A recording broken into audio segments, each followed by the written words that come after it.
Welcome to the Slop Temple. We pray this video helps. You start by confirming essentials, your ISP credentials and connection type, because the router needs exact info to authenticate. Once ready, plug the modem into the WAN port, then power cycle both devices to clear temporary locks. Connect a PC via Ethernet to the router for a stable setup experience. This avoids wireless dropouts. Now open a browser and go to the router IP shown on the label. Because logging in locally gives full options and prevents remote configuration issues. You log into the TP-Link web interface with the admin credentials. If you changed them before, use the updated password to stay secure. Next, navigate to WAN or Internet settings and pick the connection type supplied by your ISP.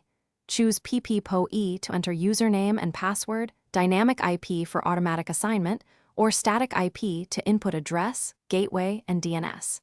Make sure MTU matches ISP guidance if specified. Then save and apply. Wait patiently for the router to obtain a WAN IP before proceeding. You finish by securing Wi-Fi. Choose a clear SSID and a strong WPA2 or WPA3 password, then save and reboot the router so all devices reconnect cleanly. Once back online, test with both wired and wireless clients, confirming web pages load, and the router shows a valid WAN IP and DNS entries.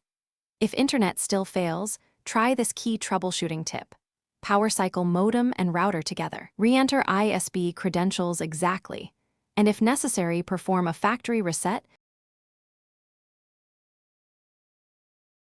Thanks for watching. Consider subscribing if we helped you.